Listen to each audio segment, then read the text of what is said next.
Bienvenidos al Rincón de Paracelso. Soy el Dr. Antonio Romero Silva y en esta ocasión traigo para ustedes una breve introducción a la bioquímica. En pantalla aparecerá el tiempo donde se hace el resumen del presente video e igualmente en la descripción pueden encontrar los diferentes temas a detalle de los cuales platicaremos. ¿Qué es la vida?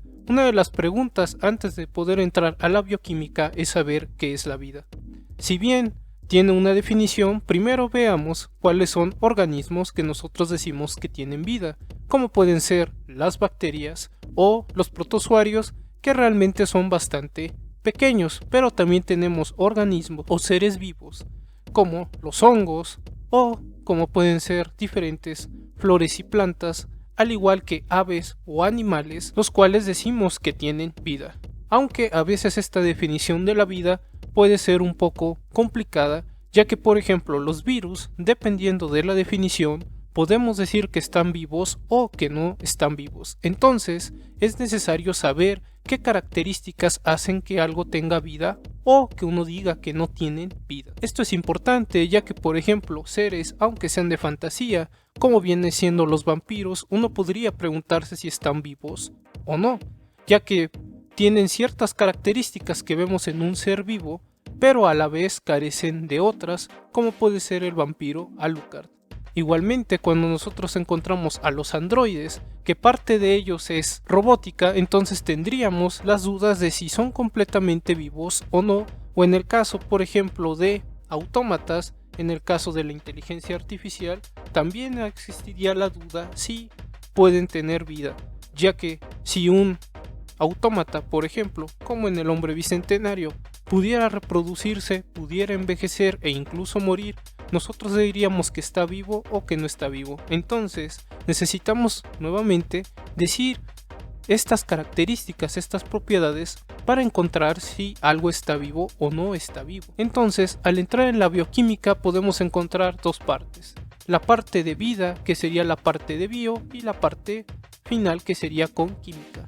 En bio nosotros encontraríamos que es una característica, la vida, que distingue a todo aquello que tiene procesos biológicos. Es decir, si un ser tiene las siguientes características, como la homeostasis, tiene un ciclo de la vida, metabolismo, crece, se adapta a su medio ambiente, está compuesto de células, responde a ciertos estímulos, se reproduce, puede evolucionar, tiene diferente señalización y es autosuficiente, estaríamos hablando entonces de propiedades de la vida, características de la vida. Si un ser contiene estas características, entonces está vivo y por lo tanto tiene vida. Como puede ser el caso, por ejemplo, de este pequeño pingüino que tendría todas estas características. Al tener todas estas características, se dice que el pingüino tiene vida o que está vivo. En la parte de la química nosotros encontramos que es esta ciencia que estudia la materia, sus características, los cambios e interacciones que tiene y las transformaciones que tiene la materia al combinarse con otro tipo de materia. Como podríamos ver en este ejemplo, donde tenemos aluminio que puede estar ya sea en ácido o en base, para comenzar con este burbujeo donde se produce hidrógeno. El hidrógeno es inflamable, por eso al acercar una chispa o al acercar una flama comenzamos a ver este fuego de color verde que se observa en pantalla. El color verde tiene que ver con la estructura de la materia del aluminio y lo que está sucediendo dentro del matraz. Entonces la bioquímica, de una manera simple, es la química de los organismos, estos organismos que nosotros vemos están dotados de vida. Entonces se verá a la bioquímica como este estudio de los organismos, donde nos centraremos en la materia que los compone, sus características, cambios, interacciones y transformaciones. ¿Qué es un organismo? Un organismo es todo lo que esté vivo, por eso la importancia de saber las propiedades de la vida para saber cuáles organismos tienen que estudiarse, o igualmente la muerte también es una característica de un ser vivo, por eso también hablamos de un organismo si decimos que estuvo vivo. Entonces, por ejemplo, este panda está vivo, tiene las características de la vida, como un ciclo de la vida, reproducción, una autorregulación para mantenerse sano y mantener esta vida. Igualmente tiene la característica de morir, por eso lo consideramos un organismo. Entonces nosotros veríamos, por ejemplo, ciertas características importantes para un ser vivo como son el metabolismo y la reproducción. En el metabolismo, básicamente nosotros necesitamos consumir alimentos para poder obtener energía. Al obtener esta energía, nuestro cuerpo puede realizar diversas actividades como puede ser el crecimiento, la reparación de algún tejido si nos hemos herido o también eliminar sustancias. Dentro del metabolismo también entra esta parte de eliminar sustancias del cuerpo que ya no necesitemos, en tanto que la reproducción es cuando nosotros podemos hacer que exista otro ser vivo con características similares a nosotros. Un ser humano con otro ser humano pueden reproducirse para dar paso a un nuevo ser humano. Igualmente, por ejemplo, un panda al aparearse con otro panda, si todo sale bien y hay un embarazo, entonces tendríamos un ser vivo nuevo, pequeño, que sería la cría del panda. Entonces el metabolismo y la reproducción son características de la vida importantes para un ser vivo.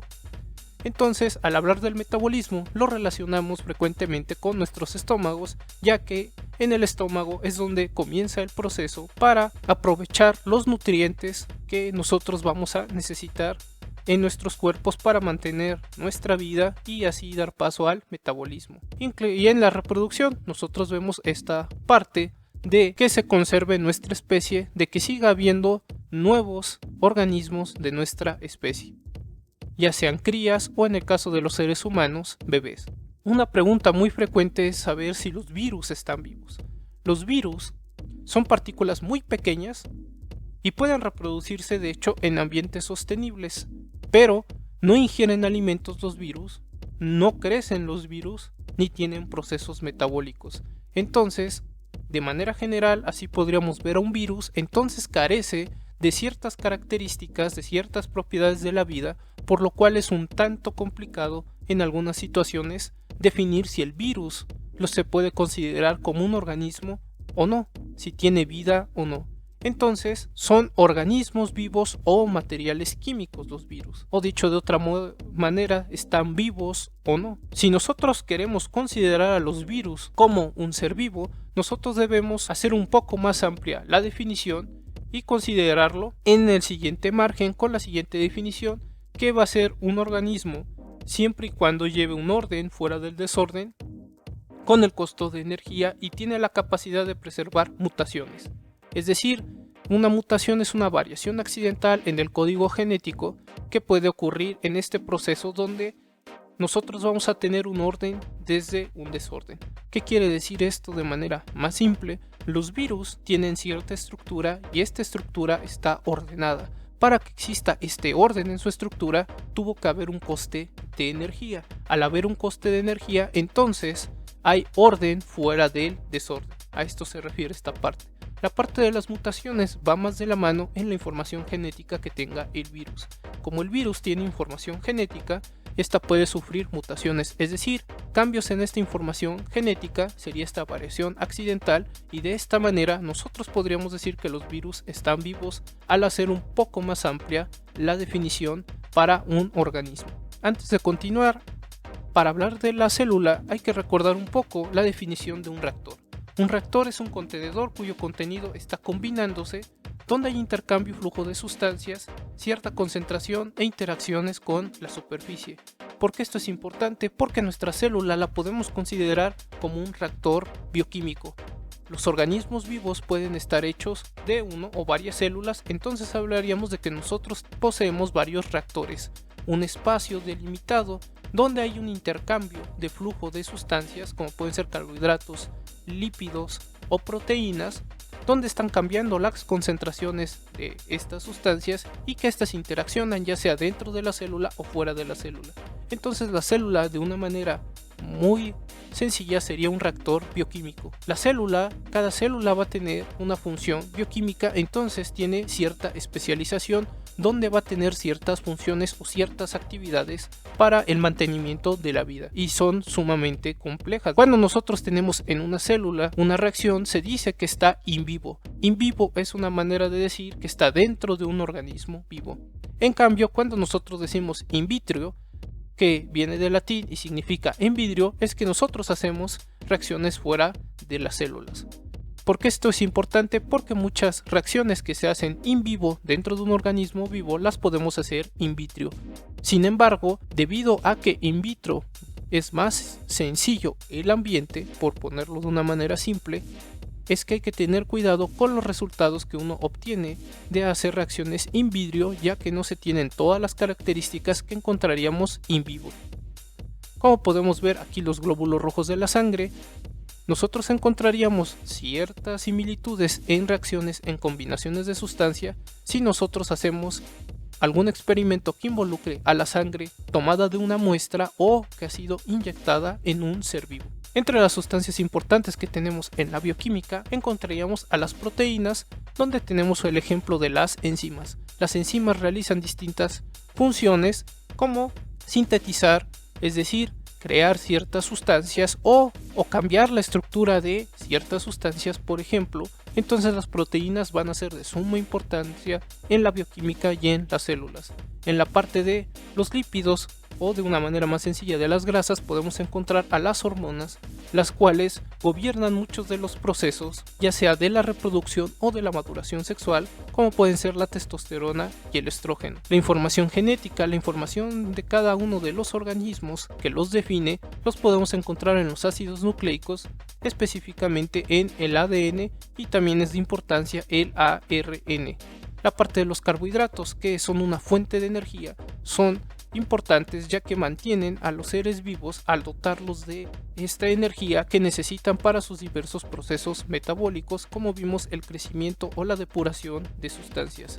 Y, por ejemplo, otras sustancias de importancia son biomoléculas, como pueden ser la hemoglobina en la sangre, que nos ayuda a transportar el oxígeno que respiramos, o en el caso de la clorofila, que es muy importante para el sostenimiento de la vida de las plantas. Si nos damos cuenta, lo que cambia de la hemoglobina y la clorofila son sus núcleos metálicos. En la hemoglobina tenemos hierro, en la clorofila tenemos magnesio, y esta diferenciación entre un metal y el otro es lo que hace que tengan ciertos propósitos particulares. Entonces también ciertos metales serán sustancias importantes para la bioquímica. Entonces la bioquímica, de manera sencilla, es la química de la vida.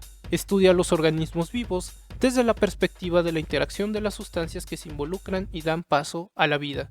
Entre las características o propiedades de la vida que necesita un ser para que nosotros digamos que está vivo, encontramos al metabolismo, la reproducción, las mutaciones, la homeostasis, el crecimiento, la evolución, la adaptación, la autosuficiencia, señalización y el ciclo de la vida. Los seres vivos están hechos de células que pueden ser vistos como reactores bioquímicos, es decir, un contenedor en el que suceden diversas combinaciones de sustancias esenciales para la vida. Por eso es la importancia de estas células, que, como vimos, también tienen diferentes funciones, y cada una de estas funciones hacen que un organismo se mantenga en buen funcionamiento y salud. Y entre estas sustancias esenciales para la vida son las biomoléculas, estas sustancias que son producidas por las células de los organismos vivos, como son los ácidos nucleicos, los carbohidratos, los lípidos y las proteínas, entre otros. Esto sería todo para la parte de la introducción a la bioquímica. Si tienen dudas o preguntas, por favor háganmelo saber en la caja de comentarios. Gracias por visitar el Rincón de Paracelso. Yo soy el Dr. Antonio Romero Silva. Hasta la próxima.